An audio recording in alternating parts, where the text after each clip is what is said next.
Hello mga kaibigan, kumusta kayong lahat? So sasakay tayo ng LRT papuntang Luneta Park. Ito yung Manila Post Office. Bago tayo pumunta sa Luneta, dumaan muna ako dito. Actually, malapit lang ito sa Luneta. Okay guys, nakarating na tayo dito sa Luneta. So samahan nyo ako ngayon. Tara na. So ito ang Luneta Park. Actually guys, ito yung dinevelop na, ipinaganda na ito. Ayan. Ayan yung LRT, yung nasa unahan natin yan. Ito yan. Actually guys, maganda dito mag-stay dahil open air. So makakapag-relax.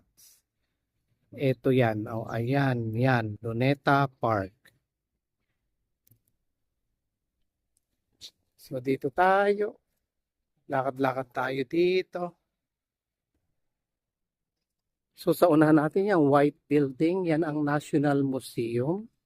So actually guys, hindi na ako papasok dahil sa museum, hindi naman pwedeng mag-video. So useless na ako bibili ng ticket tapos manunood lang. Kahit doon sa kabila, na pinasok ko doon sa Intramuros. So pumasok ako ng museum. So nakita ko lang bawal kasi mag-video at mag-picture. So ayan ang National Museum. Isa sa pinupuntahan at pinakamalaking museum dito sa Metro Manila. Ayan yun. White building, bagong-bagong pintura. So kung hindi ako nagkakamali guys, sa kabilang parte yan ay diretso ng Rojas Boulevard. Pero pakaliwa. Along Rojas Boulevard.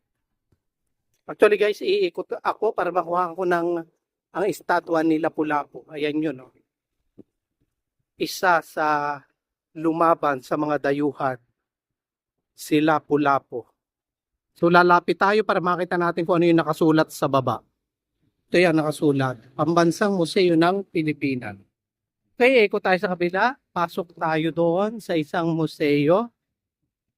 Pinakabungad ng Rizal Park o Luneta, lumang bahay. So ito yung pinaka-Luneta Park proper. Dahil nga hindi ako nakakapunta dito kahit nung ako'y nag-aaral pa. So this is my first time. So that I'm not kidding. Eh?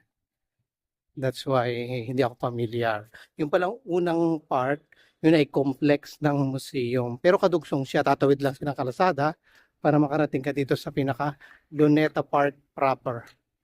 Ayan siya. Oh. So ayan, meron siyang stage doon. Kalimitan dyan, ginaganap yung mga pag may program ditong malalaking event, lalo na sa mga sundalo o pulis. This is the one. Yeah.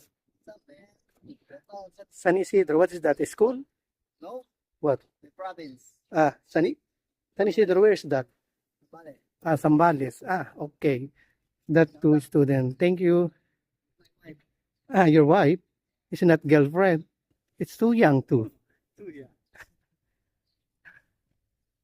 Okay guys, diretso lang tayo dito. Lakad lang tayo, lalapit tayo dun sa statue. Okay. Maraming naglalakad ngayong oras na ito, katanghalian.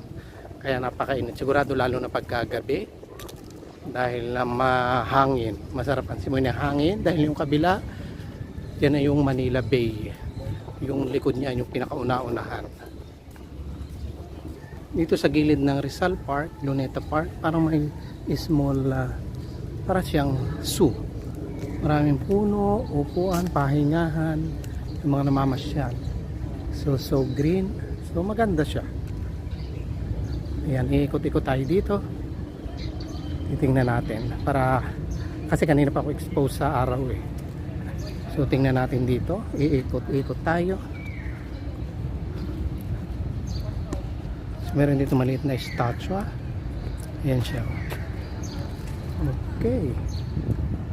Dito, lalabas na tayo, pupunta tayo sa statue dun sa sentro ng Luneta Park. Okay.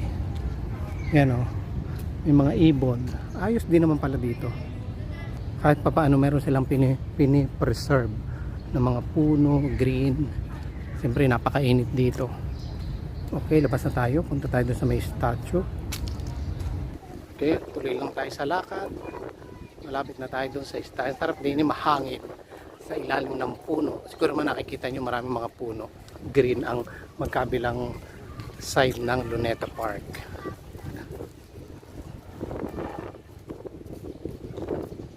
So ito yung statue. Yung medyo pinalaki ko na lang para makita at medyo close up. Ayan yun, ayan. Ito yung mga kalapit lugar niya. Ayan.